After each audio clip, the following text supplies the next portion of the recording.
F1 잡학사전 그것을 알려주마. F1 드라이빙 스탠다드라는 제목입니다. F1 드라이빙 스탠다드. F1은 도대체 규정에서 추월 과정에서 어떻게 하는 것이 맞는 것이고 어떻게 하는 것이 잘못된 것이라고 규정하고 있느냐. 그것이 옳다 그르다 정의다 악이다 하는 게 아니라 규정을 어떻게 하고 있느냐 라는 겁니다. 이 규정은 완벽할 수는 없죠. 완벽할 수는 없습니다. 사실 똑같은 코너에서의 공략 상황이란 건 없어요. 일단. 그리고 서킷마다 다를 수도 있고요. 챔피언십의 특징에 따라 다를 수도 있습니다. 그렇기 때문에 이런 규정을 너무나 상세하게, 예를 들어 서킷 오브 디 아메리카 12번 코너에서 추월할 경우 이렇게 규정에 쓰는 경우는 거의 없다라고 보시면 됩니다. 그러니까 굉장히 포괄적으로 쓸 수밖에 없고, 그러다 보니까 해석의 여지가 나올 수가 있는데, 그 포괄적인 부분에서도 해석의 여지가 있는 부분이 있다라는 걸 규정을 통해 알려드리려고 합니다. 그래서 얼핏 보면 굉장히 명확하다는 것, 그러나 실전에 써먹으려고 보면 쉽지 않다는 것, 그것이 오늘 말하고 싶은 거죠. 이거는 추월 시도의 기준이 될 수 있습니다. 추월 시도할 때 도대체 어떻게 해야 되냐, 규정에 써 있는 거에 맞춰서 해야죠. 그러니까 내가 생각하기에 자동차 경주의 추월은 이렇게 하는 게 맞는 것 같으니까 규정에 어떻게 써 있든 내가 하는 걸 기준으로 그렇게 봐야지, 저 사람 눈이 삐꾸네 막 이렇게 얘기할 수는 없잖아요. 네, 그냥 그 눈이 삐뚤어졌네 막 이렇게 얘기할 수는 없기 때문에 규정에 써 있는 거에 맞춰서 해야 됩니다. 좋든 싫든. 그리고 결과적으로 이걸 스튜어드들도 자기가 어떤 게 옳다고 생각하든 이 규정에 맞춰가지고 페널티를 주게 됩니다. 그런데 여기에는 진짜 규정이 있고 규정이 아닌 친구가 있어요. 그게 뭐냐면은 가이드라인이라고 나오는 거는 엄밀히 말하면 규정급의 기준은 아닙니다. 참고를 하되 그걸 판단하는 심판이 좀 맘대로 조정을 할 수도 있어요. 그래서 이번 그랑프리에 5개의 이 드라이빙 스탠다드와 관련된 페널티가 10초가 나와야 되는데 다 5초를 줬잖아요. 가이드라인은 10초예요. 명확해요. 그런데 가이드라인 10초지만 가이드라인이니까 5초를 줘도 되는 겁니다. 자, 이제 다시 돌아가서 그럼 규정에는 어떻게 돼 있나 보겠습니다. 이 드라이빙 스탠다드와 관련된 규정은 스포팅 레귤레이션에 나온 거는 아주 일부이기 때문에 더 상위 규정을 봐야 돼요. 사실상 헌법이라고 할 수 있는 CSI를 봐야 되는데, CSI 중에서 어펜딕스 L, 이거 사실 나왔었죠. 언제 나왔냐면 드라이버 라이센스 할 때 나왔어요. 그 중에 4장 챕터 4 중에서 주로 2번에 나옵니다. 그 챕터 4의 제목이 뭐냐면 Code of Driving Conduct on Circuit입니다. 이거를 해석하면 이렇게 됩니다. 영어 울렁증이 오시는 분들을 위해 한글로 번역해서 적어놨습니다. CSI의 부록 중에, 그렇습니다. 부록입니다. 어펜딕스, 사인스하고 알보는 없는 그것. CSI의 부록 L, 그리고 거기에서 챕터 4, 4장에서 서킷에서의 드라이빙 규범. 이거는 규정이에요. 규범은 규정 맞습니다. 그런데 헌법에 구체적으로 뭐 몇 년형을 주다 이런 거 안 나오듯이 아주 세부적인 죄에 대해서 규정하지 않듯이 굉장히 포괄적입니다. 포괄적이지만 할 말은 다 있어요. 여기서 얘기하는 건 굉장히 중요한 기준들입니다. 뭔가 있나 보겠습니다. 이게 바로 그 부분입니다. 규정에. 여기 보시면 요 페이지랑 요 다음 페이지를 보시면 되는데 어펜딕스 L이죠. 그리고 이제 왼쪽은 프랑스어, 오른쪽은 영어, 항상 이런데요. 챕터 4, 코드 오브 드라이빙 컨덕트 온 서킷. 바꿔서 말하면 오프 서킷 있어요. 그 오프로드에선 좀 다릅니다, 또. 그 중에서 이거는 뭐 신호를 준수하는 것, 그거는 관계없고 우리가 얘기한 거 이거죠. 오버테이킹, 카 컨트롤 앤 트랙 리미트. 요게 우리와 관련된 부분인데, 저거를 몇 페이지씩 읽고 있을 수 없으니까 제가 정리를 했습니다. 우선 이의 비항에 나오는 것이 무엇이냐. 저 무단이라고 써 있는 건 정당하거나 받아들일 수 있는 사유가 없는데 라는, 어쩔 수 없는 상황이 아닌데 라는 의미입니다. 트랙 이탈 금지. 트랙을 이탈할 이유, 뭐 그럴 만한 사정이 없는데 나간 거는 무조건 금지고요. 그 다음에 저 D는 나중에 제가 써놨는데, 저 방어 측입니다. 방어 측 드라이버, 디펜더는 투무브를 못하게 되어 있습니다. 이게 굉장히 상위에 있는 걸로 이제 추가가 됐죠. 옛날에는 이거 안 써놨었는데 이게 추가가 된 거고요. 그 다음 디펜더가 수비를 위해서 주행 라인, 보통 달리는 레이싱 라인이 아닌 곳을 블로킹을 하기 위해서 갔으면 복귀를 할 때 반드시 이렇게 갔다가 복귀를 할 때는 반드시 다른 차에게 트랙에 한 대 공간을 줘야 되고 안전하게 들어와야 된다. 그 다음 급격한 방향 변경을 엄격하게 금지한다 라는 내용이 있습니다. 당연한 얘기면서도 이게 어떻게 보면 B, C, D가 나올 때 B가 더 중요한 건 아닙니다. 하지만 굉장히 먼저 생각해야 되는 걸로 이런 걸 제시하고 있다는 거고요. 두 번째, E의 C. 트랙 경계는 나가면 안 되는데 트랙 경계는 흰색이다. 이거는 동어 반복처럼 귀에 또 나와요. 이게 앞뒤를 바꾸면 다르다라고 이해하는 사람들이 있어서 뒤에 또 나옵니다. 트랙 경계는 흰선인데 그걸 나가선 안 된다. 다음, 흰선을 나갔을 경우에는 반드시 안전이 확보되도록 트랙에 복귀해야 된다.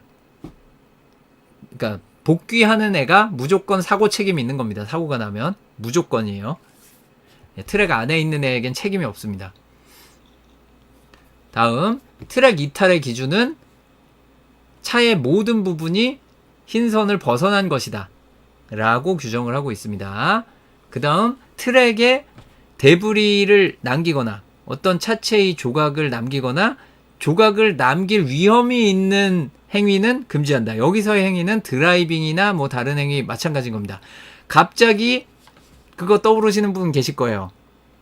바쿠에서 퀄리파잉의 알본 뉴 아이스맨 딱 그 느낌 살짝 나시죠? 트랙에 데브리를 남길 수 있는 행동, 남기지 않았더라도 딱 그 느낌이 나실 겁니다. 꼭 남기는 건 당연하고 남길 수 있는 행동을 피해야 됩니다. 다음, 이게 너무 당연한 건데 크래시, 충돌을 일으키면 안 된다. 아주 당연하죠. 그 다음 2번이 아주 재밌는 건데요. 심각한 실수를 반복적으로 하는 것이 금지되어 있습니다. 심각한 실수를 반복적으로 하는 게 규정에 금지가 되어 있어요. 그러니까 심각한 실수를 자꾸 저지르는, 그러니까 의도한 게 아니라 실수를 자꾸 저지르는, 그래 쉽게 말하면 드라이빙 능력이 딸리는 거는 규정 위반입니다. 무섭죠?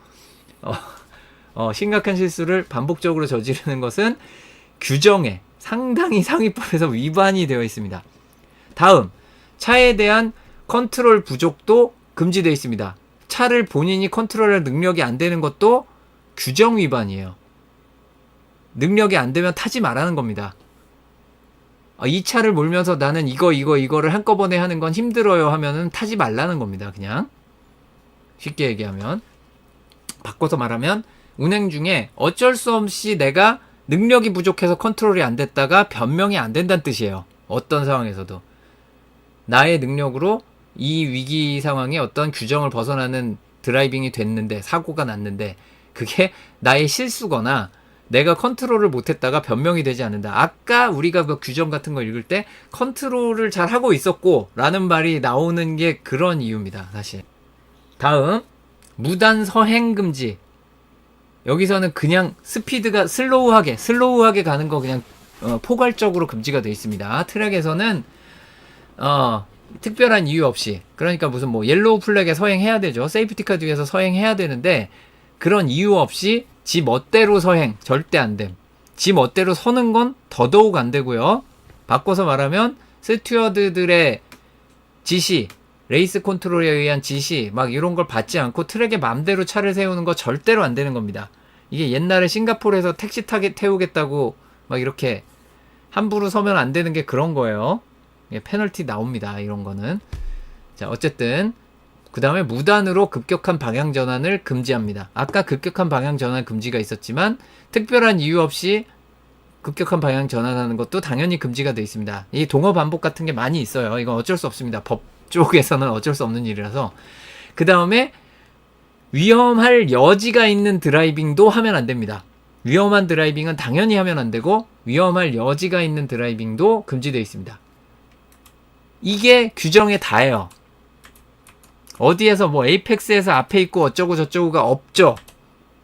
네, 규정에는 그런 걸 써놓을 수가 없습니다. 지금까지는 그랬었습니다. 그래서 어디에서 뭐 브레이킹을 늦게 하고 어쩌고 저쩌고 이런 얘기가 없고 지금 다 포괄적인 굉장히 어떤 의미에서 관념적인 기준들만 전해져 있는 거다. 이게 끝이에요. 규정에 있는 건.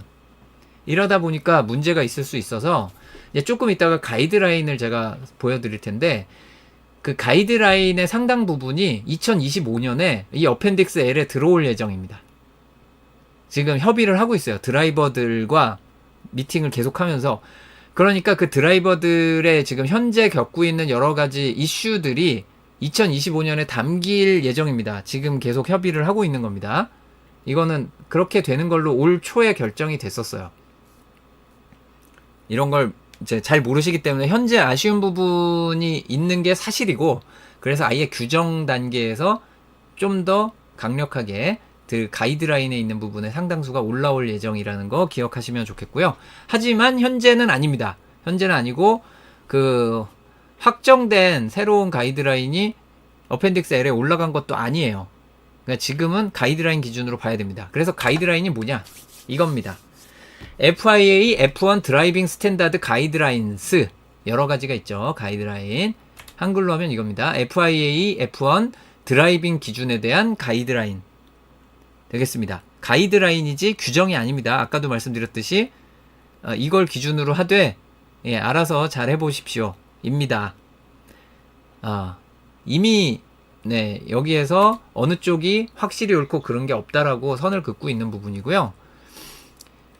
이 가이드라인의 첫 페이지입니다. 라는 얘기는 뒷페이지들도 있다는 거고요. 심지어 약간 좀 잘못 만들어가지고 처음 나올 때는 번호가 겹쳐요. 중간에 막 추가하고 막 이러다 보니까 이 문서를 처음 만들 때는 번호가 겹쳤어요. 뭐 그럴 수 있습니다. 여기 보시면 안쪽으로 추월 바깥쪽으로 추월이 뭔가 다른가 보다, 말이 엄청 길다 라는 걸 알 수 있고요.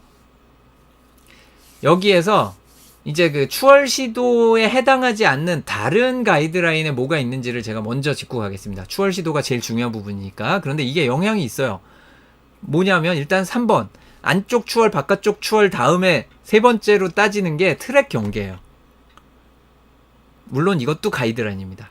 자, 트랙 경계의 기준은 흰선이다. 이거는 가이드라인인데 규정에도 있죠. 확실한 겁니다. 트랙 복귀 시 안전 확보 아니고 확보. 오타가. 안전 확보의 의미가 있습니다. 아래는 제대로 썼네. 그리고 이게 매우 중요한 건데 어떤 이유로든 트랙 이탈로 이득을 얻는 것은 금지합니다. 게이닝 어드밴티지, 레스팅 어드밴티지를 게인하는 것은 금지한다. 이게 아주 중요한 원칙 중에 하나입니다. 이거는 F1 뿐만 아니라 모든 모터스포츠에서 상당히 중요한 원칙이고요. 트랙 경계 따위는 1도 신경 쓰지 않는 모터스포츠에서도 트랙을 벗어나서 추월하는 거에 대해서는 되게 민감하게 반응을 합니다. 트랙 나가는 거 자체는 뭐 그러려니 하는데 추월을 그렇게 하는 거는 좀 문제가 있다라고 보는 경우가 많아요. 그래서 이런 게 있고, 트랙 이탈의 기준은 아까도 얘기했던 것처럼 차의 모든 부분이 흰선을 벗어난 거. 자, 트랙 이탈로 이득을 얻는 거에 대해서 굉장히 민감하다는 걸 머리에 좀 넣어둘 필요가 없지 않아 있습니다. 이게 문제를 요즘 해석해 나가는데 굉장히 중요한 기준으로 쓰이고 있어요. 앞으로 어떻게 바뀔 수는 있겠습니다만 지금은 그렇고요. 다음, 그것 때문에 트랙을 벗어나서 레스팅 어드밴티지가 있을 경우 그거를 돌려주는 것이 또 규정이 되어 있습니다. 그러면 페널티를 주지 않는 거죠. 어떨 때 그렇게 하느냐? RD, 레이스 디렉터입니다. 레이스 디렉터 재량입니다. 레이스 디렉터 재량으로 너에게 그 자리를 돌려줄 기회를 줄게, 돌려줘 라고 얘기를 할 수 있습니다. 이거는 협의를 계속 하죠. 요즘 잘하는지 모르겠어요. 이거 2021년만 해도 아주 많이 들으셨을 거고, 요즘도 돌려주면 페널티 안 주는 거가 미리 협의가 됐을 수 있어요. 그런데 레이스 디렉터와 팀 간의 대화는 지금은 방송이 안 되도록 바뀌었기 때문에 원래는 많이 했습니다. 정말 많이 했어요. 맥라렌은 레이스 디렉터랑 과연 얘기를 했을까요? 그게 좀 궁금하긴 합니다. 이 부분에 대해서. 다음, 이득 반환은 모든 이득에 대한 대상. 이게 뭐냐 하면은 이 트랙을 벗어나서 내가 시간의 이득을 5초를 벌었어. 그러면 5초 이상을 서행을 해야 됩니다. 다음 내가 순위를 2개를 올렸어. 그러면 2순위를 다시 돌려줘야 됩니다. 그 2명에게. 자, 이렇습니다. 이 이득 반환은 모든 이득을 돌려주는 것이어야 한다라는 얘기고요. 그게 지금 여기 설명한 이겁니다. 그 순위 이득은 그러니까 내가 한 순위를 트랙을 벗어나서 한 순위를 얻었으면 그 한 순위를 돌려주는 것이어야 하고, 그 다음 트랙을 벗어나서 자리를 지킨 거였으면 그 자리를 내주는 것이어야 합니다. 자, 그러면 어느 쪽에 우선순위가 있느냐가 굉장히 중요하잖아요. 그래서 이 가이드라인이 나옵니다. 이게 안쪽 추월의 가이드라인과 바깥쪽 추월의 가이드라인이 조금 다릅니다. 자, 안쪽 추월은 방어 측에게 공간을 요구하려면 공격 측, 뒤따르는 차죠. 추월을 하려는 차. 예, 뭐 여기서 표현은 오버테이킹 합니다. D는 오버테이큰, A는 오버테이킹입니다. 어쨌든 상당 부분이 나란했어야 한다. 나란하다가 아니라 나란했어야 합니다. 그래야 그 이후에 앞에 차가 A에게 공간을 내줘야 한다라고 A가 D에게 요구할 수 있다라고 됩니다. 그리고 안전하고 트랙 경계 안에서 완전 통제된 상태여야만 합니다. 말이 어렵죠. 그 상당 부분이 나란했어야 하고가 뭔 소리냐. 그래서 그 상당 부분에 대한 얘기가 이겁니다. 자, 추월을 위해 상당한 부분이 나란하다라는 것은 코너의 에이펙스를 지나기 전, 이거 매우 중요합니다. 바깥쪽은 완전히 달라요. 안쪽이랑 얘기가. 에이펙스를 지나기 전 A의 앞타이어가 D와 나란한 경우를 가리킵니다. 그러니까 에이펙스 안쪽에서 갈 때는 무조건 최소한 A의 앞타이어가 D와 나란하거나 더 앞에 있어야 돼요. 추월하려는 차가 안쪽으로 찔러가지고 앞에 있어야만 1이라도 그 권리가 생긴다는 건데, 아까 같은 러셀과 보타스의 경우에서는 러셀이 앞서거나 나란하지 못했다라고 판단을 한 거예요. 앞섰냐 아니냐는 아까 얘기한 여러 가지 데이터를 가지고 판단하는 거라 우리가 눈으로 보는 거랑 살짝 다를 수는 있습니다. 어쨌든 기준은 그렇다는 거죠. 자, 이렇게 했다면 자, 그 A에게 권한이 있느냐를 따지는 거고, 그 다음에는 이제 트랙 밖으로 밀어내느냐는 또 다른 얘기예요. 이거랑 완전히 다른 얘기입니다. 그런데 아까 그 러셀의 경우는 트랙 밖으로 밀어낸 걸로 페널티를 줬죠. 그러니까 이 가이드라인 얘기를 하면서 다른 얘기를 섞은 거예요. 비빔이 된 겁니다. 그래서 그냥 이것만으로 얘기하기는 어렵다는 거. 하지만 가이드라인은 이렇게 돼 있다는 겁니다. 안쪽에서는 그렇고, 그럼 바깥쪽은 어떻느냐? 바깥쪽 추월은 가이드라인이 조금 다릅니다. 자, 보면 맨 첫 문단 요거는 똑같아요. 느낌이 똑같네. 예, 아까 그 방어측 안쪽으로 갈 때랑 똑같은 것 같은데, 이게 상당 부분이 나란하다라는 부분에 대한 설명이 다릅니다. 에이펙스를 지나서 그 이후로 공격 측이 D보다 앞서 있는 경우를 말합니다. 에이펙스를 포함해서 그 에이펙스에서 앞서 있거나 그 이후에 어쨌든 앞서 있으면, 공격 측이 바깥쪽으로 돌면서 앞에 있으면 내 공간을 요구할 수 있는데, 수비 측이 앞에 있어. 수비 측이 나란하지 않고 앞에 있어요. 에이펙스 이후에. 그러면 그 앞서 있는 차에게 나한테 자리 주십시오라고 요구할 수 없다는 뜻입니다. 요거는 역시 앞바퀴 기준으로 따지는 건데, 앞바퀴가 상대차보다 나란한 것도 아니고 조금이라도 앞서 있어야 돼요. 바깥쪽에서는.